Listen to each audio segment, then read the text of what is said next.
जो material noun है या प्रॉपर नाउन है, कॉमन नाउन है, उनको एक ही एलिमेंट को आप तीनों तरीके से कैसे यूज़ कर सकते हो। यानी कि एक वो चीज़ मटेरियल नाउन है या वो कॉमन नाउन है या प्रॉपर नाउन है, ये उसके यूज़ पे भी डिपेंड करती है कि सेंटेंस में हम कैसे यूज़ कर रहे हैं। जैसे कि देखिए, ग्लास एक एलिमेंट है देखने को, जैसे मैंने आपको कहा कि वो मटेरियल है, ग्लास से आगे कई चीज़ें बनती हैं जैसे विंडोज़ वगैरह, सो इसलिए वो मटेरियल नाउन है, like it's a substance, basic ingredient.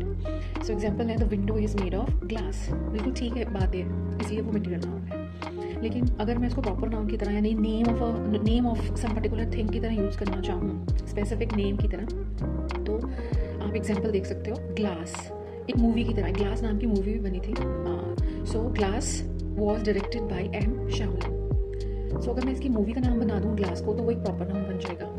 इसी तरीके से कॉमन नाउन देखो, अगर ग्लास को मैं कॉमन नाउन की तरह कैसे यूज़ कर सकते हैं, जब जैसे आप ग्लास से पानी पीते हो। सो वो मटेरियल तो ग्लास से बना, लेकिन उसको क्या कहते हैं, ग्लास एक कॉमन चीज़ है ना, कॉमन वेसल है, जनरल आइटम है, इसलिए हम सेम ग्लास को अगर मैं बोल रही हूँ the window is made of glass, तो वो मटेरियल नाउन है क्योंकि वो मटेरियल से बना हुआ है। एक विंडो, उसके आगे क्या बन गया, ग्लास है, विंडो बन गई। लेकिन अगर मैं कॉमन नाउन की तरह यूज़ करूँ तो I drank water from a glass, ये ग्लास है, उसके आगे क्या लग गया, एक आर्टिकल लग गया और ग्लास, सो ये कॉमन नाउन बन गया।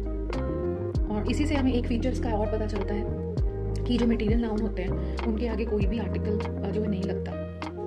सो a material noun becomes a common noun when there is an article. अगर मटेरियल नाउन के आगे मैं आर्टिकल लगाया, जैसे मैंने ग्लास की जगह अ ग्लास कर दिया, तो ये क्या बन गया, एक कॉमन नाउन बन गया। एंड उसके बाद दूसरा फीचर है कि जो ग्लास है इसके प्लूरल नहीं बनेगा, और अगर प्लूरल बनेगा, जैसे मैं प्लूरल बना दिया, ग्लास का ग्लासेस कर दिया, तो उसकी जो मीनिंग टोटली चेंज हो जाएगा।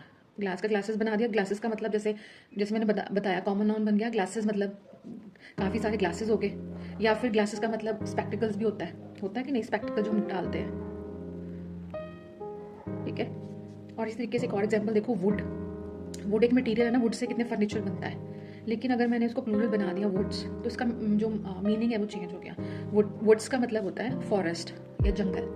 सो इस तरीके से देखते हैं हम कि एक ही वर्ड को हम कई बार तीनों तरीके से यूज़ कर सकते हैं। एंड आई होप कि आपको इसका यूजेज समझ आया होगा कि हम कैसे एक टाइप ऑफ नाउन को अलग अलग तरीके से यूज़ कर सकते हैं।